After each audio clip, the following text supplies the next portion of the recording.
Data statistik didapat dari Kementerian Perdagangan dan juga dari Kementerian Perindustrian bahwa 85% bahan baku industri nasional Indonesia importnya dari Tiongkok. Satu lagi, kalau trading, beli barang jadi untuk dijual lagi, ternyata 70% juga barangnya dibelinya dari Tiongkok. Kita perjelas, bahan baku industri artinya bahan setengah jadi. Kalau trading itu bahan jadi utuh tinggal jual. Sedangkan kalau Indonesia ekspor keluar itu bahan mentah alam ke Tiongkok yang dibikin setengah jadi oleh Tiongkok lalu diimpor balik ke Indonesia sebagai bahan baku industri atau barang jadi. Bahan baku tadi yang balik itu 50%-nya dari 85% bahan baku industri. Kita diputer-puter barang sendiri sesungguhnya. Tiongkok untung di tengahnya. Hebat Tiongkok. Ini negara tetangga kita ini bernegaranya kok kayak provinsi jadinya ya. Apa Tiongkok segitu hebatnya? Atau negara tetangga segitu lemahnya bernegaranya, terlalu urusin politik dalam negeri sehingga ekonominya dibuat dalam tanda petik bergantung dengan Tiongkok. Nggak heran transaksinya pakai yuan.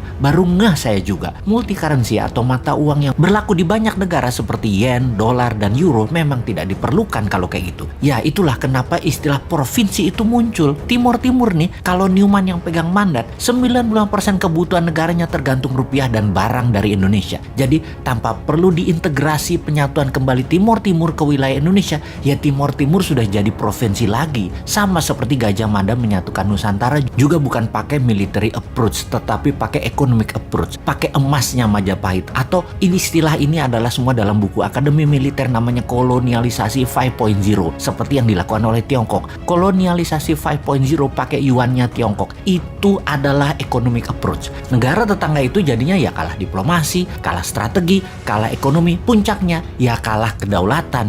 Hal ini tanpa perlu menurunkan bendera merah putih diganti dengan merah bintangnya, ya sudah takluk jadi provinsi juga. Jadi apa kata Beijing deh seakan-akan. Tapi sekali lagi, untung masyarakatnya dibuat apatis nasionalismenya, nggak ngerti kedaulatan, nggak ngerti nation right. Kalau paham sudah ambiar tuh pejabat yang paling serba bisa itu. Saking baiknya atau nggak ngertinya bernegara pejabat puncaknya, di negara tetangga tersebut ada pejabatnya terbukti meletakkan uang di Pandora Papers aja nggak diapa-apain. Walau kalau ditanya nggak tahu duit dari mana tuh dapatnya pejabat itu. Pejabat loh ya. Rakyatnya kalau udah hal gini cuek. Mungkin sudah kadung cinta dan sudah kadung kena propaganda otaknya oleh ribuan buzzer bahwa anti pemerintah itu pasti kadrun yang kena radikalisme Timur Tengah. Bosman bahkan dibilang kadrun. Lah wudhu aja belum lengkap, ilmu agama tipis dibilang kadrun. Padahal kelompok oposisi yang kerjanya ngeritik tanpa solusi juga dihantam sama Bosman dengan pertanyaan sederhana. Lalu solusinya apa? Kepada para oposisi. Kalau solusinya hanya ganti pejabat, ganti pemimpin,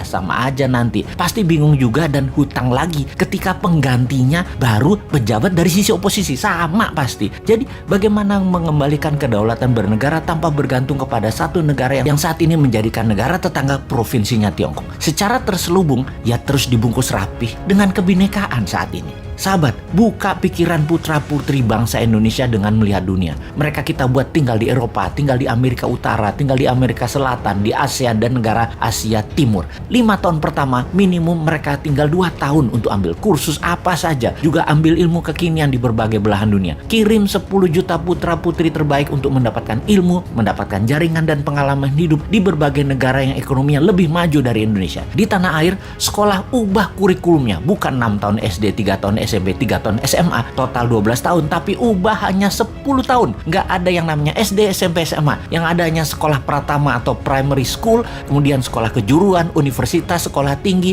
akademi militer, kepolisian, dan lain sebagainya. Selesai sekolah pratama, maka ada wajib militer 2 tahun. Secara teknis, wajib militer selesai dulu, baru 10 juta putra-putri terbaik ini dikirim ke luar negeri dalam 5 tahun ke depan. 10 tahun ke depan, tambah lagi, ada 20 juta putra-putri terbaik ini memiliki nasionalisme yang kuat, berpikir terbuka, pandai, dan membuat banyak perubahan di tanah air tercinta ini hingga menjadi negara berdaulat utuh adalah karena pengalaman mereka selama mereka belajar dan melihat dunia. Itulah bekal untuk Indonesia emas di tahun 2045 versi Newman. Kita tantang yang lainnya, konsepnya mana? Jangan cari populer jual tampang dan kegiatan pakai anggaran Pemda dan anggaran negara dong. Modal sendiri tanpa jabatan, tanpa anggaran pemerintah kalau bisa.